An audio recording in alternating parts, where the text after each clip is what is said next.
Hey everyone, welcome to another video of DC NBA Junkie, where I'll be discussing NBA related content every single day. I'm continuing a series called NBA Team Futures, where each day I'll be deep diving into a different NBA team and talking about my stance on each team moving forward from the NBA hiatus. If that sounds interesting, then feel free to tune in on some fresh NBA content. For today's episode, I'll be taking a closer look into the Pheonix Suns' future.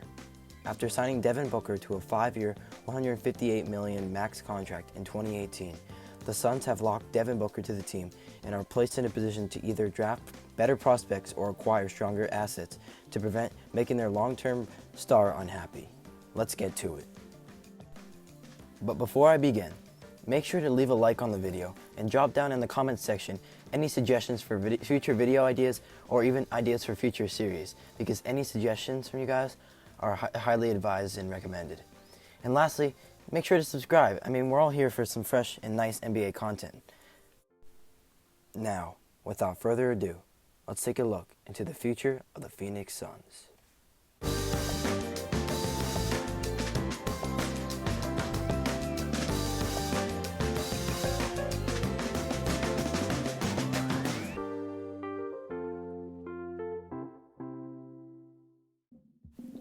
To begin, I'm going to be starting with talking about the bench production for the Pheonix Suns. Just a few things to get out of the way though for overview is they had a 26-39 win-loss record, and that was good enough to get them the last team going to Orlando in the Western Conference. Some notable players off their bench are Mikal Bridges, Frank Kaminsky, Ty Jerome, Elie Okobo, and Tyler Johnson. But it is, Cameron Johnson, but unfortunately they're one of the more inconsistent groups due with fluctuating who's going to be, multiple roster changes in addition to just a poor performance generally through these players. In terms of their bench, they're looking to develop them, and finding new players, which is kind of tough for them because they're already in a big cap issue with a lot of deals wrapped up, and they're trying to, this offseason, sign some new players and maintain some of their contracts as well.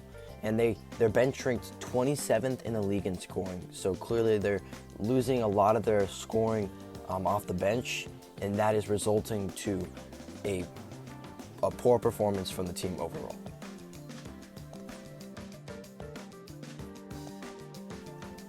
Next, I'm going to go into the second scoring option for the Pheonix Suns.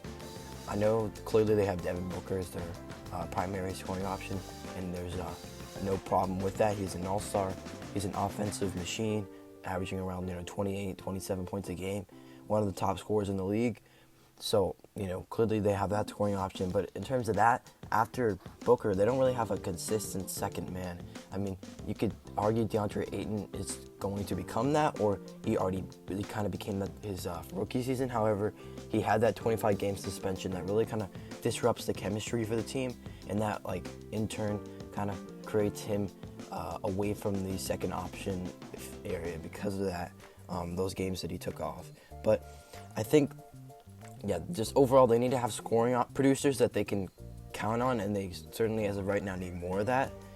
They most likely won't have the cap to afford those, just through signings. So they're going to have to either do it through trade, which they have an okay number of assets who are young, so they could use that to their favor, or they could try to improve their draft selections. They're one of the teams, probably the team of the 2010 decade, who is notorious for their mediocre, the subpar signings of of Cameron Johnson starting off, Mikal Bridges, they didn't sign him. Just a plethora of players that they've signed that didn't exactly pan out to be who they were supposed to be. The other guy was Dragon Bender as well, so they are prone for not their best draft selections, but just improving those, or either through trading, is going to allow them to either improve their chances to bring in a second scorer, or they're just going to have to ride with what they have right now. All right, next I'm going to go into the team identity for the team. And this is just one of the things I question for this team. Their last playoff appearance was in the 09-10 season, and I don't really have much hopes for them making the playoffs this year. Just a little spoiler for the last section, but they've developed slightly. but I feel like they're kind of hitting a mental wall, or like as a team, you're kind of hitting that wall where you're kind of questioning what you're doing moving on forward. I mean, signing Devin Booker was a big step for the franchise, but surrounding him with talent that's going to convince him in the future to stay is going to be one of the biggest questions for them. As Booker's, like I said, he's wrapped on contract, but ultimately, after time, he may want out. So it's important that they surround him with the assets that's going to convince him that not only if we don't win this year, or like we're going to be contenders, and we'll be actually a winning team. That's the first thing I want to go. They haven't been a winning team, like I said, the 09-10 season. So just kind of figuring out what their team identity is moving forward, if they're going to, really focus on Devin Booker moving forward, or if they're really going to, they're just going to take it slow, and Devin Booker's either going to have to ride with that, which he probably won't, or he's going to ask for a trade.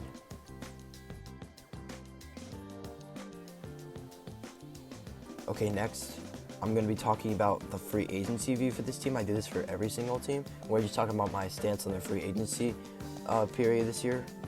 I don't when that ever happens, but the notable free agents that they have this year are Aaron Baines, restricted contract, Dario Saric, Javon Carter, and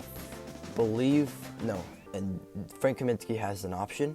And the only way they're going to have legitimate money to sign anybody is they'll have around like 15 to 18 million if they let go of those three guys and Frank with it, which they really can't afford, because Aaron Baines is a fantastic athlete for their team. He's been one of the better center developments in the league. Frank Kaminsky is just kind of like a solid guy who you can count on off your bench to at least do a sufficient job with at least the rebounding and just the dirty work. And, Javon Carter is a pretty talented 24-year-old, and Dario Saric, that's just up to them. But like I said before, in terms of signing players, they're unlikely going to sign anybody significant because they need to maintain their players. Unfortunately, they're in one of those tighter situations in the league. However, if they do let go of the money, I think they could suffice with like Goran Dragic, which is a talented back second option for the one, which they really need. They don't have a backup point guard, so that could help them. Jordan Clarkson for like a backup scoring, or even probably backup or starting scoring. You have Davis Bertans, who is a really solid 3-4 who can score the ball. You got Bogdan Bogdanovic, who's making about $8 million. It just depends on if they pick up his option. Shabazz Napier, a really cheap point guard who they could use. Carmelo Anthony, if he was available for their price range, and Alec Burks.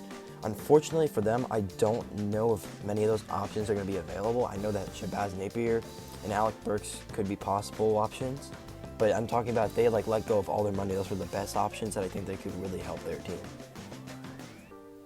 And lastly, I'm going to go into the NBA season resumption prediction, and it's not hypothetical anymore. Like I said before, this is I just talk about how I feel like they're going to do in Orlando in the playoffs.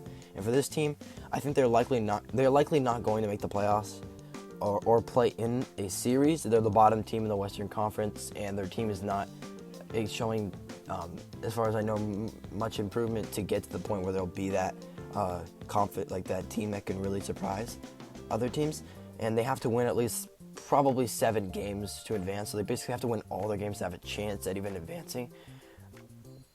I know there are a lot of games behind in the Western Conference. They're just 6 games behind of the 8th seed. So there's really a lot that's not going their way. So in terms of confidence, and another concern is because they're not exactly predicted to do well in Orlando, that some of their players might even show up in general for certain reasons, so that could just derail their chances of making the playoffs even more. But 2 questions I want to leave off on and moving forward for them are, can the Suns develop players or find some to surround Booker, especially since they have a timetable now, a time frame where they have to work with Booker and surround him with assets. They have now 4 years after this season, but the time is ticking because it might be just like 2 years in and he's done. It's really up to him and what he thinks is best for himself and his career. And secondly,